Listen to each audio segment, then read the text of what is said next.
Hello, GOAT Format Duelists. Welcome to 2024. I'm ACP. I'm going to be talking about why Chaos Return is the best meta call for 2024 GOAT Format, why it's so well positioned, why it's so slept on. And guys, this is not a very original deck here. This is basically just Dingo Sig's first place list from Worlds with like 2 main deck card changes and then a few side deck card changes. But this deck really flew under the radar. Particularly in late 2023, it just kind of like fell off the map. I think some of the people who might have been trying it switched to other things, but I've been having tons of success with this deck.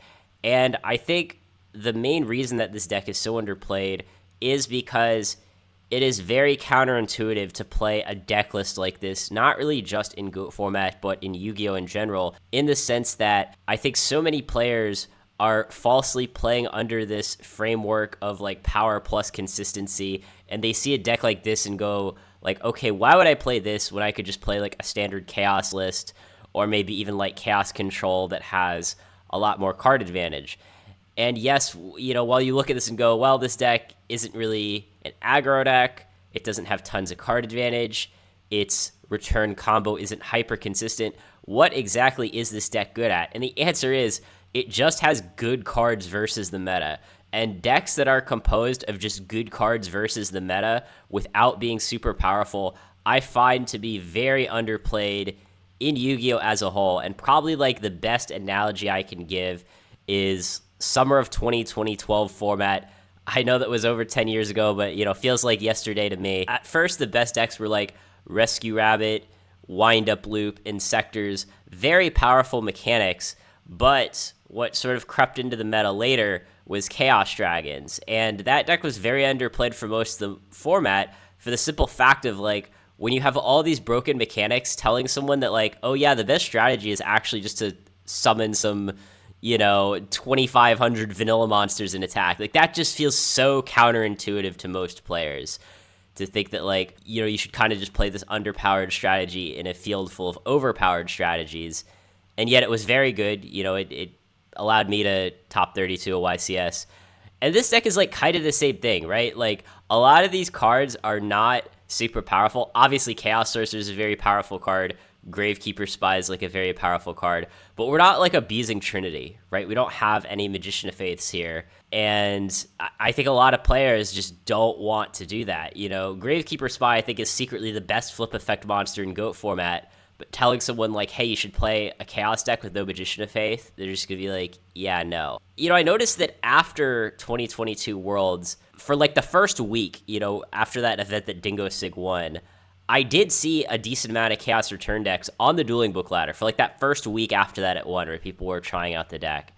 And then I think people like just maybe didn't know how to play it. And then after that, it kind of fell off. The way that you play this deck, well, you're trying to build like a big pile for return, and you're often trying to get your flip effect monsters hit by a crossout. And again, like there's a lot of stuff this deck wants to do that is super counterintuitive to people. If you're playing against like a standard Chaos deck, the best way that the game can start is that someone sets a spy on turn 1 and gets it hit by no one a crossout. Doesn't matter if it's your spy getting hit, doesn't matter if it's their spy getting hit.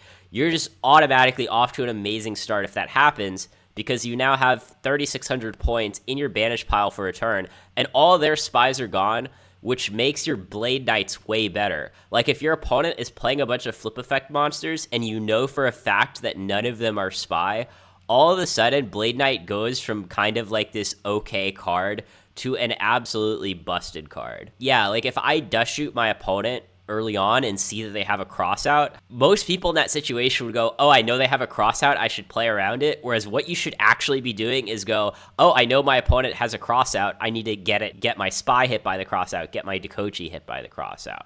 So that's like kind of how this deck plays. One of the other things that like I really like about this deck versus the standard Chaos list is that our mind controls versus them are amazing, and their mind controls versus us are absolutely dog shit.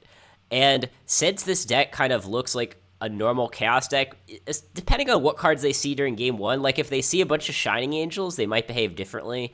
But if they see like Spies and Dekochis, they're definitely going to go, okay, this is a Chaos deck, I'm bringing in my mind controls. And like, why is mind control so bad against us? Well, the obvious reason, of course, is that we have more things to bait it, right? We can set the angel to bait the mind control. We can set the warrior lady to bait the mind control, obviously saying it as well. But that's not really the main reason, actually. One of the main reasons that mind control is bad against us is because we play two Zaborg. And again, that I think to most people, that doesn't like readily come to mind. They don't see like, okay, well, what does Zaborg have to do with mind control? And the reason why is like, the normal Chaos lists play no tribute monsters other than Thunder Dragon, which like we don't really count. So basically they play no tribute monsters. So if say mind control their Dakochi and pass it back, they can't really do a lot with that other than maybe Tsukiyomi it, which they play like one copy of. If you mind control their spy, get your own spy, pass their spy back, they can't really do a lot with that. Whereas us, if our opponent mind controls our Dakochi and passes it back, first of all, they're probably going to set a monster, right? They're going to mind control our Dakochi, they're going to flip it, draw a card, and then maybe set their own Dakochi. And then when that happens, the Dakochi comes back to us, we contribute it for Zaborg, and then pop the monster they just set, which is really good. So like in that scenario, their mind control was basically like a really bad upstart goblin. Same thing, of course, if they mind control our spy. So like if you're playing versus this deck, you really shouldn't be siding in mind controls versus it, like if you understand like what the deck is doing, how it works, and yet people will side in mind control anyways. People will say, oh, I can mind control their Chaos Sorcerer and have it banish itself. We're not playing a normal Chaos deck. We're playing a bunch of returns. So if someone mind controls our Sorcerer and banishes itself, we're loving that. We're like, okay, you just made a 1-for-1 that fueled our return. So their mind controls are just always really bad 1-for-1s.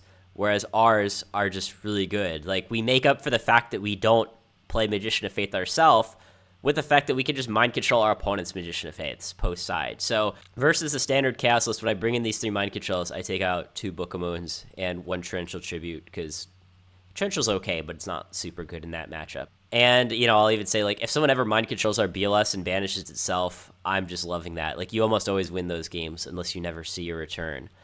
And Return is an interesting card because, what we saw, like, early on in 2023, Chaos Return was actually doing pretty okay. Like, it was topping events, every once in a while. And then someone got the bright idea to just cut Return from 2 to 1, and then the deck just stopped winning.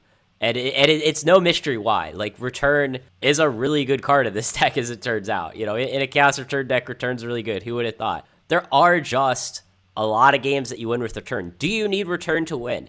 No. Like, there are 2 ways that you win the game. Either you just win by playing the card advantage game, right? Going +1 to Sorcerer, +1 with Dakochi, +1 with Blade Knight.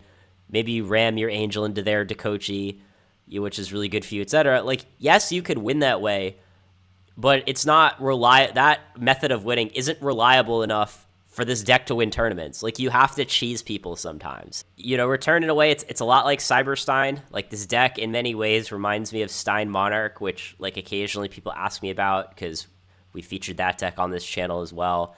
But the difference with Return, obviously, is Stein costs 5,000, Return costs half. So you always have enough life points. And Return, it's just not a card that people are used to seeing.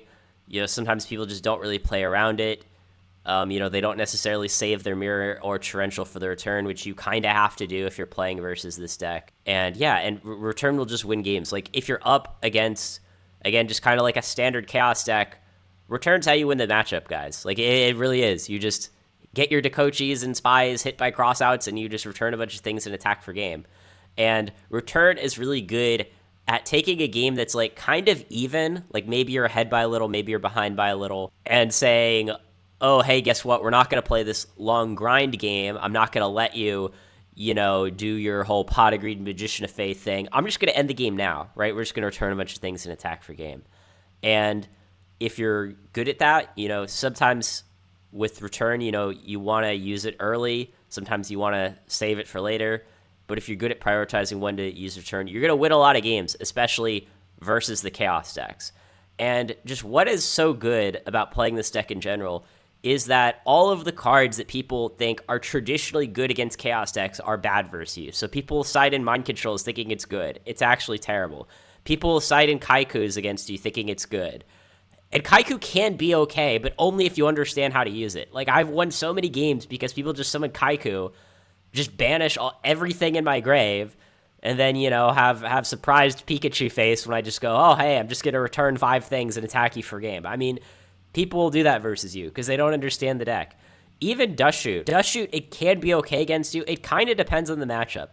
Like, Warriors versus this deck, they want to have Dust Shoot versus you, but, like, most control decks, like a Chaos deck or a Goat control deck, they probably don't want Dust Shoots against you, especially if they're not going first. Since we're playing Solemn Judgments and we're playing more aggressive monsters, it's actually a lot more likely that we're just not going to have 4 cards in hand for them to Dust Shoot us. And since we're playing Dust Tornado, we can even do interesting things like end phase Dust Tornado, set a card from our hand to play on Dust Shoot. You can even play like 2 Dust Tornadoes main deck. Dingo Sigilus played 2. I'm just playing 1 main with 2 sided. And again, Crosset's another card that people think is the nuts versus a Chaos deck. Whereas, against us, it's not really that good. I might even say there's some matchups where people could maybe consider siding out a Crossout versus you, like just going down to 1, because it is kind of a situational card. There are just not that many situations where your opponent wants to cross out one of your monsters and feels really good about it. Like, again, if we're talking about like Warriors, like they're an aggro deck, they're trying to deal you damage. Okay, Warriors definitely wants to keep in 2 crossouts versus this deck, but the other decks, I would be skeptical. I really would. So again, like the way that people play versus this deck just feels counterintuitive because it's the opposite of the way that you're supposed to play against a normal Chaos deck. And as far as, other cards that are just good against the meta, Zaborg, of course, really good. There is some risk here in that we're playing like 3 Chaos monsters, 2 Tribute monsters. And like, yes, you can have some brick hands because of that. Like sometimes you have a Blade Knight that you want to get up to 2,000, but you can't because you have all these Chaos monsters and Tribute monsters stuck in your hand. I know that like Dingo Sig and a lot of other people were just playing 1 Chaos Sorcerer, 1 Bazoo. You can do that. Like, I'm not saying that you just shouldn't play Bazoo, but I don't know. I'm skeptical. It would be one thing if we were playing, like, say, a Tribe Infecting Virus, and then we could use Bazoo to banish that and return it, but we're not. I just feel that, versus most of the field, like, Chaos Sorcerer is just so powerful. And again, a lot of times, like, you are just going to win by just card advantage. That is a thing. Particularly, like, post-side after you bring in the Mind Controls, which can go, like, +1, +2. Sometimes you'll win that way. Solemn Judgment's probably worth talking about. One of the advantages to playing a deck like this versus like a normal Chaos deck, because I think a lot of people that maybe might consider playing this deck are otherwise just playing the standard Chaos list. And you see some of those Chaos lists playing like 1, 2, maybe 3 Solemn Judgments. And that can work. Like if you're really good at using Solemn Judgment, it can be great in certain matchups. But this deck is generally a better Solemn Judgment deck than the normal Chaos list because we don't care about our life points as much. Remember, return, we can activate return when we have 1 life point.